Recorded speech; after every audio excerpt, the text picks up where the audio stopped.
In this chapter, what I want to do is I want to go over and explain the different ways to texture within ZBrush. Now, there's really only two ways to texture inside of ZBrush. There's many tools that you can use, there are many different tools, but there's only two different technologies that you can have at your disposal to actually texture with. Now, one of them is called Polypainting, and the other one doesn't really have a name, but what it is you use textures to transfer color onto your models. So if we just go over polypainting first, because that will be the primary way that we will be using for texturing initially in this DVD, it's a little simpler, and it's also easier to explain. Now, what I'm going to do is I'm just going to first of all choose a model somewhere from here. It really doesn't matter what I choose. I'm just going to go ahead and select the sphere 3D, and I'm just going to make a poly mesh 3D out of it. Drag it in the viewport and go to edit. Okay. Of course, remember that edit is down here. Or if you look at down here, as I go over it, it tells you that the T hotkey is what you can do to enter and exit edit mode. Okay, so we have a sphere like this. Now, what I'm going to try to do is I'm going to try to reconstruct the sphere to take me to a lower level. And now what I have is I have a sphere that has multiple resolutions in terms of polygonal density. Now, okay, I'm going to change this material to something a little bit more gray. And the reason why I want to do this is just so that when I paint an actual color, the material will not affect the color, it will not multiply over it. So I'm going to get a pure form of whatever color I choose. So for example, if I select orange, it's going to appear orange. If I select green, it's going to appear green. If I had chosen a red material, like the red wax, all of a sudden, my yellow looks orange, my red looks very, my colors still look like the actual colors I'm selecting, but the difference is that, again, it's multiplied. Here's the color I'm painting with right now, and here's how it looks. This color is obviously not the same looking over here. And this is why I'm just going to go ahead and just use sketch shaded or matte cap gray. I actually like sketch shaded a little bit more. And the reason for this is because it's a little bit more white. It gives me a little bit clearer feedback in terms of what colors I am actually seeing on my model, and has a little bit less shading, so I can see my texture or my color a little bit purer. It's not quite like choosing, for example, the flat color here, where I only see the color and no shading on my model, but it's not quite like choosing this and getting very strong shading and almost black polygons around the model. So I still get to see a large part of my model. It's a little bit lighter towards the edges, but overall I get to see the colors very clearly. Okay, so that out of the way, what is polygon painting? Well, if I just turn off Z add and I go into RGB, or you can also press space and press RGB here. And of course, we're going to be using the standard brush, and all these settings by default are just fine. Well, if I choose any one of these colors and I start painting on any part here, you'll notice that first of all, this model becomes white. And what it really is this material becomes clear on here. I start off with white painting, and then I'm applying color onto the model after. Well, if I paint, using polypainting, what's going to happen is it's not, don't think of it in terms of polypainting, because you're not really painting on polygons. I am not pressing in the center here and painting. As you notice, I'm trying to paint on these polygons and it's not actually working. Well, the reason why is because polypainting, what it really is in essence, is vertex painting. I am painting on the actual vertices and I'm applying the colors to these vertices. Now, this is kind of limiting when I have a model, that's this kind of low resolution. If I wanted to paint on these polygons here and get a lot of detail, then texture painting would be a little bit probably better suited for this task. Now, I will be explaining texture painting in a little bit, but for now, I just want to go over polypainting a little bit more. So, the nice thing about this, however, is that I really don't need anything like UVs. I don't need to unwrap my model. I don't need to worry about any of that. I can just create a model and start texturing on it right away. As long as I get vertices, I can start texturing. Now, the nice thing about polypainting, however, is that also, or not only, but also nice about polypainting is that if I paint on any one of these vertices, a different color, you're going to get an automatic gradient or automatic fall off from one vertex to the next. If I choose red here, or even blue, you'll notice that it nicely blends between the green and the orange.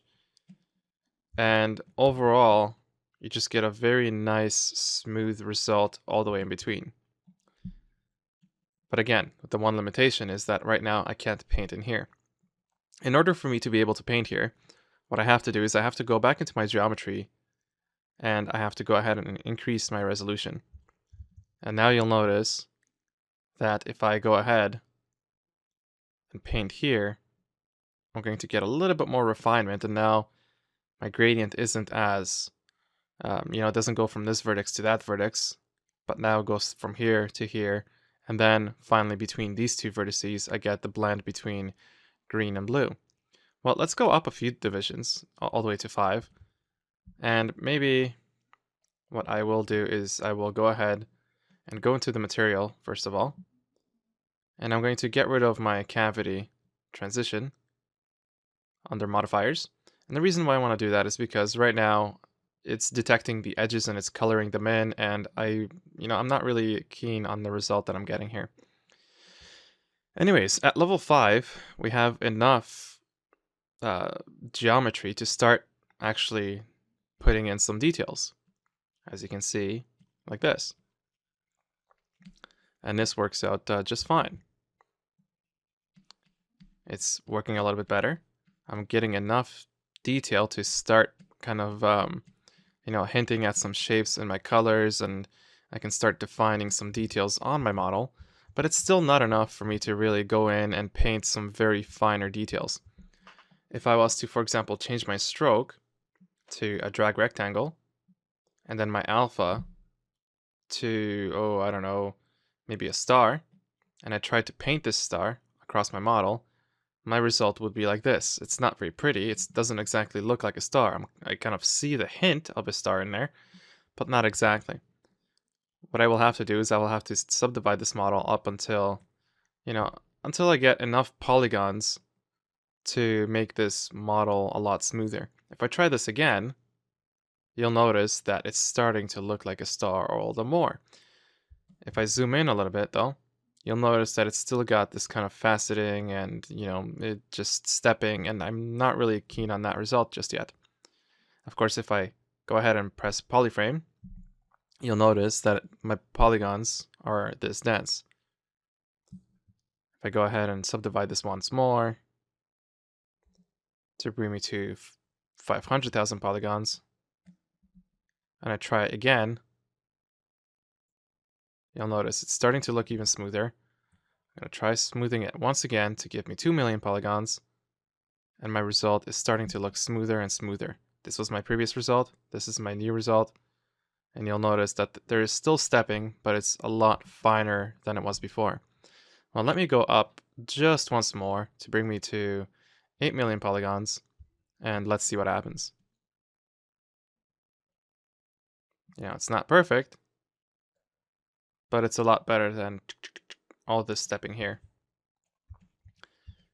And of course, what I can do now over here, if I just go back to my stroke, change my, the actual stroke to dots or freehand, turn off my alpha, and go ahead and start painting in this section of the model, you'll notice that now I can get a lot more finer with my brush, and I can actually go ahead and paint whatever details it is that I want. I have now enough vertices subdivided in there that I can do a lot more with my model and have a lot more detail in it so that it can look a little bit more, I don't know, how I'd want it to be. Of course, the nice thing about this is that I can always go back in subdivision levels. I can always correct some of the colors. So let me just maybe, I don't know, go to maybe level 6 and do something like that. Paint very quickly on my model and maybe do something like blur. Now, of course, the way I'm blurring is I'm just using Shift. And when you use something like Shift, you really have to be careful, because when you press and hold Shift to use the smooth brush, by default what's going to happen is you're going to have Z add turned on. And what this will do is this will actually smooth out the model, and it will smooth out the colors. It will blend the colors together. Well, if you want to have a very clean blend, you really do need to have enough geometry to create a clean blend.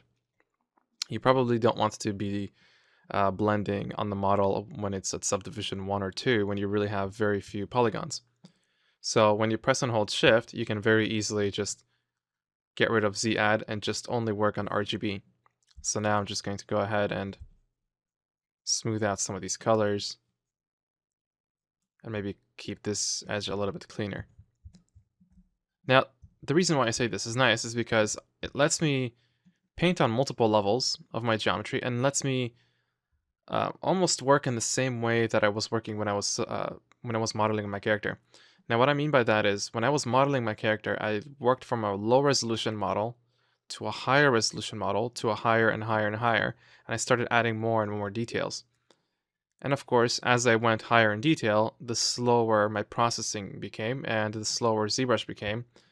And I was basically almost not necessarily forced, but I started to work with much smaller and smaller brushes to make sure that there was less vertices underneath the brush. Well, same thing can happen with texturing, it's not quite as bad as modeling. You're not translating anything, any one, vertex into a different position. What you're doing is you're just painting colors onto the model. But ZBrush still has loaded in this very, very big data set for your model, and right now it's just subdividing the model here. It might take a few seconds.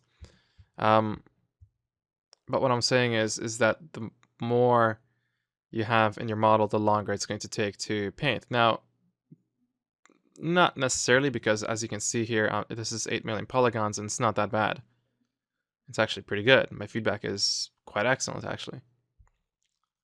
But do know that using things like the smooth brush on 8 million polygons will start to get a little bit slower than if you were to, for example, use it on a 2 million polygon mesh.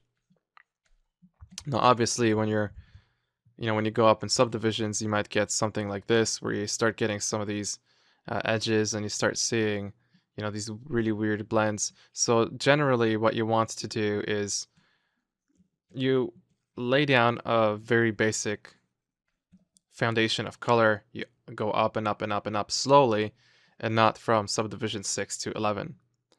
But at the very least, what you get is a very basic color that you can work from. I can very easily hover my cursor over the section here, press C to pick up that very specific color, and I can just go over this area, very smoothly, and just cover over some of the, faceting or whatever it is that got introduced when I went from one level to another. I can very easily just kind of fix that up. And again, I can press C, and again, and then I can, once I kind of go over that area and fix it up slightly, what I can do is I can just press and hold Shift and just try to blur that section over. And of course, this will take some time, obviously. I mean, texturing is not the fastest process out there. And you really have to be careful when you do it. And of course, there's always layers that you can choose or work with when you're polypainting, which is nice. Because now what I can do is I can just go ahead and press the polypaint, or I mean the layer button to add one more layer. I can now go to black, for example, paint something like this, whatever it is. I could just select any one of these colors underneath and maybe wash it into here.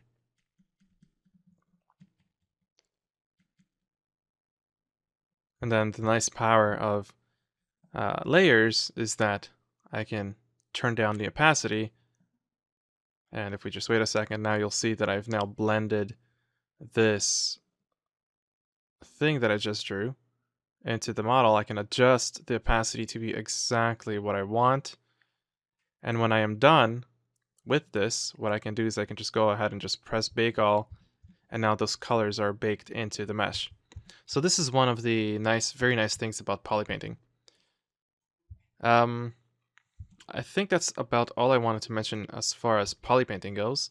So next up, we're going to talk about using textures and that whole process. It's a little bit more involved.